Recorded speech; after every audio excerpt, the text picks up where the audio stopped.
Everyone good morning. তো সকাল সকাল দেখতে পাচ্ছ ভেন্ডি ভিজিয়ে রেখেছি, কারণ প্রচণ্ড গরম পড়েছে। তো জলের মধ্যে কোনো সবজি না ভিজিয়ে রাখলে একদম নেতিয়ে যায়, তাই জন্য আর ওটা আমি রান্না করব। তো সেই জন্য ভিজিয়ে রেখেছি, আজ ভেন্ডি চচ্চড়ি হবে। আর এখানে একজন দেখো বাথরুমে ঢুকে গেছে জল খাওয়ার জন্য। তো যেহেতু ওর জলটা এখনও পর্যন্ত দেওয়া হয়নি, তো সেই জন্য বাথরুমে ঢুকে জল খাচ্ছে। তো দেখে বেশ ভালোই লাগছে, কিন্তু কি করা যাবে, জলটা ফেলে দেবো আমি পরে। ও কিন্তু অনেকক্ষণ থেকেই জল খাচ্ছে, কারণ এখন এতটাই গরম পড়েছে যে পশু পাখি যাই হোক সবাই জল ছাড়া মোটেই থাকতে পারে না। তো জল খেয়ে নিয়েছে, তো জল টল খেয়ে যেয়ে নিয়ে এখন বেরিয়েছেন। তো জলটা ফেলে দেবো, কী করা যাবে, এক বালতি জল মধ্যে একটুকুনি খেলো। আর ও কিন্তু প্রচণ্ড জলও খায়, খুব জল খেতে ভালোবাসে। আর আজকে রান্না করেছে হচ্ছে আমড়া দিয়ে চাটনি, আর হচ্ছে ভেন্ডি চচ্চড়ি। আর বাইরের রোদটা দেখাই, চলো, এই যে আমাদের জানলা দিয়ে আসছে, কতটা রোদ আসছে দেখো। দেখে মনে হচ্ছে আমার রান্নাগুলো সব রোদ্রেই হয়ে যাবে। আর এই যে এখানে শাক ভাজা বসিয়েছি। তো আজকে পুরোপুরি হালকা পাতলা খাবার, রাত্রিবেলা কিছু একটা করব, তো সেই জন্যই বেশি কিছু করলাম না। তো চলো রান্না বান্না করি, আবার বর আবার কাজেও যাবে, তো সব কিছু নিয়ে যাবে। আর পুরো এই জায়গাটা পুরো আমার হাত মাত পুড়ে যাচ্ছে, মনে হচ্ছে গ্যাস আর জ্বালাতে হবেই না, রোদ্রেই হয়ে যাবে রান্না বান্না। আজকের মেনু কি?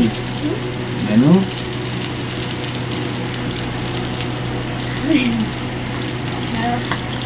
বলছি আমি হাতিয়ে গেছি কাজ করতে করতে, তোমার এটা বন্ধ করে দিই না।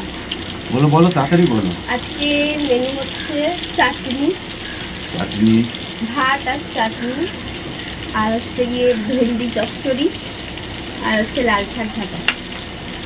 তো লাল শাক আর লাল শাক নেই, লাল শাক ভাজা করার পর সবুজ শাক হয়ে গেছে। এখন লাল শাক লাল হয় না, বলেছে আজ রাতে কিছু স্পেশাল রান্না করে খাবো। তো যাই হোক, দুপুরবেলা যা করে দিচ্ছে সেটা দিয়েই চালিয়ে দেবো, যা খাওয়াবে তাই তো খেতে হবে। আর ভালো জিনিস কি করছো, আমি কখন বললাম খাওয়া, তো এবেলা এটা দিয়ে চালিয়ে নেবো। আর রাত্রিবেলা ওকে তো বলে রেখেছি যে রাত্রিবেলা কিছু করে খাওয়াবো, কিন্তু কী করে খাইয়েছি সেটা তোমাদের পরের ব্লগে দেখাবো। তো এখন হচ্ছে সন্ধেবেলা, তো সন্ধেবেলা ওকে ডালের বড়া আর মুড়ি দিয়েছিলাম, যেহেতু কাজ দিয়ে এসছে।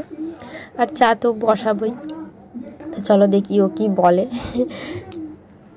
এই ডালটা দিয়ে এই যে বড়া ভেজে দেখো এতগুলো, আর একই মুড়ি, আর সঙ্গে নিয়েছিলাম আমি কাঁচা লঙ্কা, কিন্তু কাঁচা লঙ্কাগুলো এত ঝাল আমি আর খেতে পারছি না। ডালের বড়া আর হচ্ছে গিয়ে মুড়ি দিয়ে দিয়েছি বরকে, খাচ্ছে। আর এখন বসেছি চাও হয়ে গেছে, তিনজনের জন্য নিয়েছি অল্প অল্প করে, গরমে খুব একটা বেশি চা ভালোও লাগে না। তো যাই হোক, এখন আমরা চা খাবো। আর তোমরা ভিডিওটা বলো কেমন লাগলো, ভালো লাগলে লাইক কমেন্ট শেয়ার করে দিও। তো চলো টাটা।